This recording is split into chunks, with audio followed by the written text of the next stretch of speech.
સુરતના ગોળાદરા ડબલ મર્ડરના આરોપી શિવા ટકલા પર ફાયરિંગ, ગોળી વાગતા બોલ્યો, સાહેબ ભૂલ થઈ ગઈ, હવે નહીં ભાગો। સુરતના ગોળાદરા વિસ્તારમાં થયેલા ડબલ મર્ડર કેસના આરોપી પર પોલીસ દ્વારા ફાયરિંગ કરવાની ઘટના સામે આવી છે।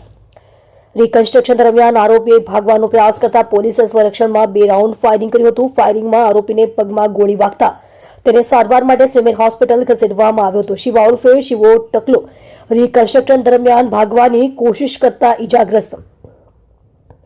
પોલીસે 2 દિવસ પહેલા આ કેસના મુખ્ય આરોપી શુભમ ઉર્ફે સની કાલિયા, લાલચંદ નાવિક અને મંગલ ઉર્ફે વિકી ગજેન્દ્ર યાદવને ઝડપી પાડ્યા હતા, જ્યારે અન્ય આરોપી શિવા ઉર્ફે શિવો ટકલા રિકન્સ્ટ્રક્શન દરમિયાન ભાગવાની કોશિશ કરતા તે ઇજાગ્રસ્ત થયો હતો।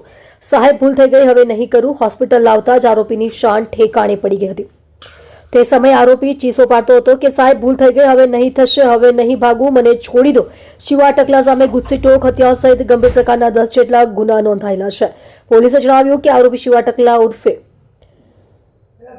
શિવા સામે ગુસ્સીટોક, હત્યા સહિત ગંભીર પ્રકારના 10 જેટલા ગુના નોંધાયેલા છે। 1 મહિના પહેલા જ તે હત્યાના કેસમાં જેલમાંથી પેરોલ પર બહાર આવ્યો હતો। આરોપીએ ગોળાદરા વિસ્તારમાં રૂપિયાની લેતી દેતી મામલે 3 યુવકોનું અપહરણ કર્યું હતું, જેમાંથી 2 યુવકોની હત્યા કરી નાખી હતી, જ્યારે ત્રીજા યુવકને પોલીસે મુક્ત કરાવ્યો હતો। આ કેસમાં અગાઉ 5 આરોપીઓની ધરપકડ થઈ ચૂકી છે।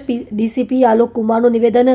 ડીસીપી આલોક કુમારે જણાવ્યું કે આરોપીની ધરપકડ અમદાવાદથી કરવામાં આવી હતી અને પોલીસ વાન મારફતે તેને સુરત લાવવામાં આવી રહ્યો હતો। રસ્તામાં આરોપીએ વોમિટ થવાનું બહાનું બતાવ્યું હતું, જ્યારે 2 પોલીસ કર્મીઓ તેને સાઈડમાં લઈ ગયા ત્યારે આરોપીએ પથ્થર વડે હુમલાનો પ્રયાસ કર્યો હતો। આ સ્થિતિમાં પોલીસને સ્વ બચાવ માટે પગના ભાગે 2 રાઉન્ડ ફાયરિંગ કરવાની ફરજ પડી। સમગ્ર મામલે ઊંડાણપૂર્વક તપાસ કરવામાં આવશે।